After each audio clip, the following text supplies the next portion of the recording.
450 metre നീളമുള്ള ഒരു തീവണ്ടി 54 കിലോമീറ്റർ പ്രതി മണിക്കൂർ വേഗതയിൽ സഞ്ചരിക്കുന്നു എങ്കിൽ ഒരു മരത്തെ കടന്നുപോകാൻ എടുക്കുന്ന സമയം എത്ര? The speed of a train is 54 km/h and its length is 450 meter.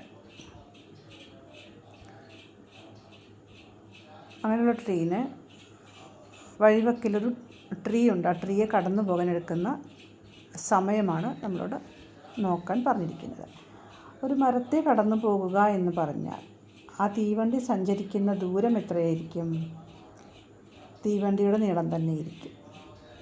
ഇവിടെ ഒരു മരമുണ്ടെന്ന് വിചാരിക്കുക, ഇത് തീവണ്ടിയാണ് വിചാരിക്കുക. അപ്പോൾ ഈ തീവണ്ടി കടന്നു പോകണമെങ്കിൽ ഇത്രയും ലെങ്ത്ത് ഇങ്ങോട്ട് പോകുമ്പോഴാണ് അത് കടന്നു പോകുള്ളൂ, അല്ലേ? അപ്പോൾ മരത്തെ കടന്നു പോകാൻ എടുക്കുന്ന ദൂരം, സഞ്ചരിക്കുന്ന ദൂരം എന്ന് പറഞ്ഞത് തീവണ്ടിയുടെ നീളം തന്നെയാണ്. അവിടെ ഡിസ്റ്റൻസ് എന്ന് പറഞ്ഞത് എത്ര വരും? 450 മീറ്റർ. ഓക്കെ, ഇനി ഇതിൻ്റെ സ്പീഡ് എത്രയാണ്? 54 km/h. അപ്പോൾ ഇതിനെ നമ്മൾ ഡിസ്റ്റൻസ് മീറ്ററിലായതുകൊണ്ട് സ്പീഡിനെ മീറ്റർ പെർ സെക്കൻഡിലേക്ക് മാറ്റാം. അപ്പോൾ 54 × 5/80 മീറ്റർ പെർ സെക്കൻഡ്, അതാണ് സ്പീഡ്. അപ്പോൾ നമുക്ക് നോക്കാം. സിംപ്ലിഫൈ ചെയ്യുമ്പോൾ 18 1 ടൈം, 54 3 ടൈംസ്, 3 × 5 15 മീറ്റർ പെർ സെക്കൻഡാണ് തീവണ്ടിയുടെ സ്പീഡ്. അപ്പോൾ ഒരു സെക്കൻഡിൽ 15 മീറ്റർ പോകുന്നു. അപ്പോൾ 450 മീറ്റർ പോകാൻ എത്ര വേണം? അവിടെ ടൈമാണ് കണ്ടത്. ടൈം ഈസ് ഈക്വൽ ടു, അത് speed is equal to distance by ടൈമാണ്. അല്ല, speed is equal to distance by ടൈമാണ്. അപ്പോൾ ടൈം കാണാൻ എന്ത് ചെയ്യണം? ഡിസ്റ്റൻസ് ബൈ സ്പീഡാണ്, D/S. Distance 450, speed 15.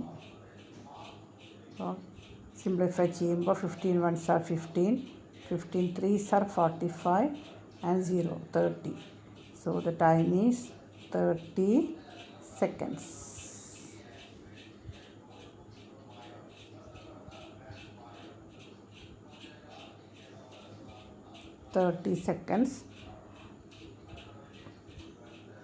Option C is correct answer. നമുക്ക് നെക്സ്റ്റ് ക്വസ്റ്റ്യൻ വായിക്കാം. 54 km/h വേഗതയിൽ സഞ്ചരിക്കുന്ന 110 മീറ്റർ നീളമുള്ള ട്രെയിൻ 220 മീറ്റർ നീളമുള്ളൊരു പ്ലാറ്റ്ഫോം കടന്നു പോകുന്നതിന് എത്ര സമയമെടുക്കും? നേരത്തെ നമ്മൾ ട്രെയിൻ ഒരു മരം കടന്നു പോകുന്നതായിരുന്നു. അപ്പോൾ മരത്തിൻ്റെ നീളം അവിടെ പരിഗണിക്കേണ്ടതില്ല, തീവണ്ടിയുടെ നീളം മാത്രം പരിഗണിച്ചാൽ മതി. എന്നാൽ ഇവിടെ ട്രെയിൻ പോകുന്നത് പ്ലാറ്റ്ഫോം കടന്നു പോകുകയാണ്. അപ്പോൾ പ്ലാറ്റ്ഫോമിന് നീളമുണ്ട്, 220 മീറ്ററാണ് പ്ലാറ്റ്ഫോമിൻ്റെ നീളം. ആ പ്ലാറ്റ്ഫോമിലൂടെ 110 മീറ്റർ നീളമുള്ള ട്രെയിനാണ് കടന്നു പോകുന്നത്. അപ്പോൾ അതാകെ സഞ്ചരിക്കേണ്ട ദൂരം എന്ന് പറഞ്ഞത് 330 മീറ്ററാണ്. ഇതാണ് ഇവിടെ distance. Distance is equal to 330 metre, അതായത് 220 + 110. ഇതിൻ്റെ സ്പീഡ് എന്ന് പറഞ്ഞത് എത്രയാണ്? 54 km/h. അപ്പോൾ ഇവിടെയും ഡിസ്റ്റൻസ് മീറ്ററിലായതുകൊണ്ട് നമുക്കിതിനെയും മീറ്റർ പെർ സെക്കൻഡിലേക്ക് മാറ്റണം. നമ്മൾ നേരത്തെ ചെയ്തിട്ടുണ്ട്. 54 × 5/18 3 times, that is 15 meter per second. ഇനി നമുക്ക് കാണേണ്ടത് എന്താണ്? പ്ലാറ്റ്ഫോം കടന്നു പോകാനുള്ള ടൈമാണ്. Time is equal to distance by speed, that is 330/15.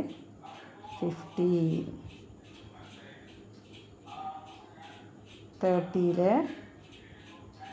15 2s are 30, again 15 2s are 30, that is 22 seconds. 22 seconds.